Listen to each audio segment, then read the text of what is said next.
So, the Night of Death came back. Do we call him the Night of the Undead now? What's up, guys? Pencil here, and here we're going to do a nice little quick breakdown and discussion on whether or not Percy came back, a little too soon? A little too quickly? Especially now that we're, a little bit into his revival at this point, about 7 or so chapters deep. I feel like it is a good time to talk about whether or not Percy came back too quick, if the narrative could have benefited from a little bit less Percy, if we are kind of in a bad spot because of Percy coming back in terms of, story pacing, or whether or not it was a good decision, lines up with Nakaba's previous decisions on keeping characters out of the narrative, and whether or not any more would have actually been harmful. We have a decent time to talk about, and oh, so little time. So let's not waste any more time, and let's hop right into it. Heading me, are you ready? 3, 2, 1, go. What's up, guys? That guy with a pencil here. Fun fact, I dove into... Oops. I do happen to have it on me, and keep it on me at all times. It ain't another fun fact. Percival's back. He came back in chapter 151, and I was gonna make this video then, because I was like, gosh darn Nakaba, you have no patience. But I did want to give it some time, mainly because Percival as a character has a very important role. He's the main character, and the series is called Four Knights of the Apocalypse. So we couldn't go that long without one of the four knights, and I wanted to see how Nakaba was going to write the return. Because notably, I was under no illusion that Percy was actually going to stay gone forever. I am under many delusions, but luckily enough, that's not one of them. I know Nakaba. He literally did the exact same thing in the previous series. Not at exactly the same time. Melius actually dies, quote. Well, he does die. Technically his body does die. He perishes a bit later into his manga. I think he perishes around the 170s, while Percy perishes in the early 130s in terms of when these two characters actually fade out, and they come back in relatively quickly because they are the main characters. Naturally, you cannot write a story without its main character for too long. Unless you're a certain series that I'm a really big fan of, but that's massive spoilers for that series, so I'm gonna hold off. And even the series I'm thinking of has a surrogate for the main character in the spot of the main character, and we know where the main character is during that time where they're missing. So it really is a super complicated, multi-layered scenario in that series specific context, which makes it really arguable on whether or not the main character was ever actually removed at all. That's way more spoilers on top of the spoilers, but still. So I wanted to think about how Percy was going to be written upon his return. And Nakaba gave us hints of that as early as 153. Naturally, we sort of got caught up in Percy's return for chapter 151 and 152 because, we had the big bad battle with Worldane, and that's we kind of had to deal with her first because, she was low-key slaughtering everybody, and if Percy didn't lock in and... well, let's just say the whole royal family would have been slaughtered by one mage, which is absolutely crazy. But based on how Percy's return has been written, I think it's okay that he's back when he is. Part of me did want more time without him. Notably, I'm not saying that I'm not the biggest fan of Percy. I actually really like the character, and honestly, his more mysterious and life spirit-esque attitude and mentality that he's been showing these past couple chapters has been super duper interesting, and I'm super excited to see how much further we go down that rabbit hole. But still, Percy is a character whose ties well into other characters, but the main thing that comes with removing a character is seeing how other characters react to that removal and seeing how they struggle with that, especially in the context of Four Knights, where Percy leaving jump-started Camelot's proper invasion because they thought the prophecy was done for. They thought they had averted it, and bada bing, bada boom, they moved massive, moved crazy. We started to see hints of that. We obviously have the entire Fairy King arc, or the Fairy Realm arc, with King, Diane, Gnossians, and their kids, and Gnossians' siblings, to see how they were affected by Percy's removal. And of course, we got to see Anne and Donnie's perspective, but I definitely was hoping to see some more. I was hoping to see Lance's perspective, considering he was one of the people that was most emotionally affected by the loss of Percy, considering what he viewed Percy as, basically a little brother. I want to see some of Gawain's perspective, considering she also had a very heavy sibling dynamic with Percy, and obviously it would affect her a whole lot if he just decided to up and dip on them. We even see her have a moment with Percy as he passes away and is like, I really thought I just started to know you as a person, and then you up and leave us. What the heck, dude? And obviously Tristan's response is honestly my favorite, despite me not being the biggest fan of Tristan in part 1, mainly because of how angry he was. Admittedly, it was like calmer, more subdued anger, but it was there. So one of the things I was hoping for was getting to see their perspectives before we inevitably cut back to Percy. Honestly, sort of in a way that we're kind of doing with Percy being back, in the way that we would see the knights' perspectives in reverse order to when they were introduced. So we'd start with Gawain, then we'd see Tristan's perspective, and then we'd see Lance's perspective, and then we'd finally cut back to Percy's resurrection. I was hoping for that, but you may be wondering, okay, Pencil Man, you were hoping for that. You clearly didn't get that. Why are you fine with him coming back now? One, he's still the main character, and I kind of just understand that narrative role he has to fill. You can't write a story without a main character for too long. And two, there is at least some underlying character conflict being set up with Percy and his return. While Nasians definitely has the most underplayed of the reactions, they're, very happy that their boy toy's back. We do get to see, as early as chapter 155, that while Donnie's fine with it, and at least has hesitation.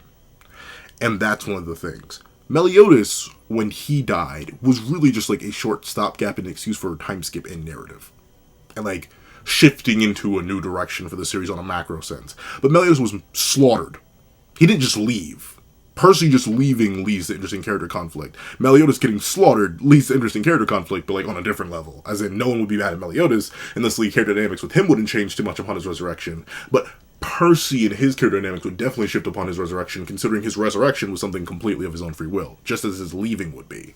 And seeing Anne sort of start off the train here, saying, "I demand an apology. Do you have any idea how it felt for us carrying you back 2 years ago?" So I'm sorry, I can't do an Anne voice to save my life. I actually have not watched a single episode or a single scene of the anime, so I have no idea what anime Anne sounds like, though I think the season's over. But with it being the case, we're laying that groundwork. The idea that Percy and his vanishing did have impact. Not just on the macro sense of, oh no, Camelot's invading, huge chunks of Britannia are literally disappearing before our very eyes, but also in the sense that characters who have ties to Percy are and were and forever will be affected by his choice. There's going to be a slight paranoia surrounding the character now, and I think his mysterious attitude that he comes back with and his more simultaneously mature yet immature, but more so, this is going to sound so stupid, faux immaturity. Like, it feels like a lot of Percy's mental has changed. And I think that's interesting too. It's something that you sort of get with post-resurrection Meliodas, where you can tell he's a little bit different. Something upon him dying and coming back did change. Percy has that exact same thing, and that's the interesting part. The thing I was afraid of was that Percy was going to come back and be basically the exact same. He was going to be Percy, but stronger, 2 years, and we really weren't going to tackle the idea that he abandoned his friends for 2 years. But it looks like Nakaba, while he's abandoning it with some, both Donnie and Nasians, two of our main characters, are just like, you came back, Daddy Percy. We aren't mad at you. Anne is mad. And what sealed it for me that I think I'm fine with him coming back as it is and following the format that we are now instead of a more long-form format where Percy's gone, isn't just because this is very similar in a nice parallel to how Nakaba did with Meliodas in the original series, but also because of Gawain's reaction. Notably, the return of Percy, while it is a nice thing, you can definitely tell Gawain deeply cared about Percy based on all the scrolls that she had, attempting to try and figure out how to summon him back into his body, which is something that presumably even Kion was researching, most likely for the prophecy, much less for actually wanting to save Percy. It's clear that her faith in him has been shaken. And while he plays it off and it doesn't become a major focal point of the chapter, if Gawain, someone who already had a more neutral, if not favorable opinion on Percy, gave this kind of reaction, there's another character who I'm very, very excited to see the reaction to, based on their circumstance. Percy left everybody 2 years ago. And there's a certain person who is mad about it. A person that they're now going to retrieve. They're going to go save Tristan from the Cauldron of Anavun. Or how do you say this stupid thing? Whatever the cauldron is called. But with that being the case, Tristan's been stuck in essentially a re-education facility, where he's likely been fighting for his life for maybe the past 2 years, maybe it's just been a year, heck, if it's been a week, he's been stuck there. In a scenario that he probably wouldn't have been in if Camelot didn't get more nerve from Percy leaving.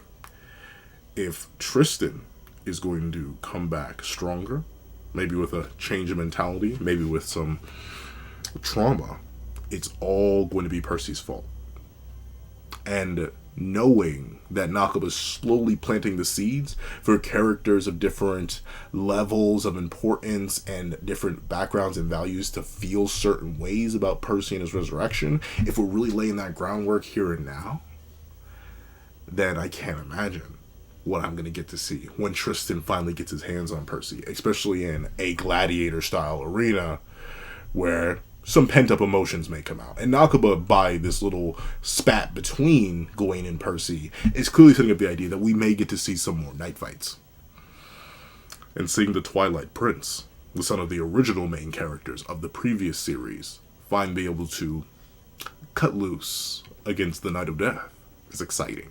And it's something that can only happen since we don't know the whereabouts of Tristan, how he's been, his mental. The mystery's still there. And that's the one thing I'll give Four Knights and how Nakaba's been writing it. He's been doing a fantastic job of giving us enough information that we understand what's going on, but skirting around the breadth of that information so we don't know what's going on. It's that hard balance to reach where we get plot understanding and we know a decent chunk about these characters, but there's enough mystery being left behind that scenarios like this, where I can get excited for possibilities of conflict between characters, which is, in my opinion, is Nakaba's strong suit, I'm excited. And that is all because of Percy's revival being where it is situationally within the narrative right now. On a meta-narrative level and on like an in-narrative level, Percy reviving as he did, when he did, as we see it, is perfect timing for the type of character conflict that Nakaba's going for. And it also fits into the idea of Percy being the main character and not being able to be without the main character for too long. So overall, I do think it is the right choice. But, of course, that's what I think. Please let me know what you guys think in the comment section down below. Do you guys agree with me? Do you think ultimately the way that the character conflict is being set up and slowly being built to all the way from Anne, then to Gawain, then possibly to Tristan, and possibly even to Lance, depending on if Lance has changed size or not? I haven't even talked too much about Lance. I'm going to talk about Lance and how swole he could be post-time skip suited up. But that's another video. Do you guys agree with me, or do you guys disagree with me and think Percy should have been gone for longer? We should have left him out of the narrative for even more and really start to build up the desperation and the need for the Knight of Hope, the Knight of Death, to come back. Please let me know all that and more in the comment section down below. If you made it all the way to the end of this video, please do me a favor and leave Hail Spiral. Like hail, but like, you know how Gawain uses spiral hail? Flip that backwards. Hail Spiral in the comment section down below. And thank you so much for watching. Please remember to leave a like, share, comment, and subscribe. Make sure you hit that notification bell so you not miss out on any videos that come to the channel. Also, I do happen to have a Patreon down below where you can support me for as low as $1 monthly, things like exclusive videos, early content, and more. And so now become a member of the channel for as low as $3 a month to get the same perks and more. So those perks will include the live reaction to the very next chapter of Four Knights of the Apocalypse, ad-free variations of all my videos, and if you become a $25 patron or a $25 member, you can order whatever video you want. Also, I do have a link to my Ko-Fi in the description down below, where you can drop 5 beans for a short video, 25 beans for a long video, or any beans at all. Any support is always greatly appreciated. Now, I'd like to thank you so much for watching once again, and I hope you guys have a wonderful day. This is That Guy with the Pencil, writing off.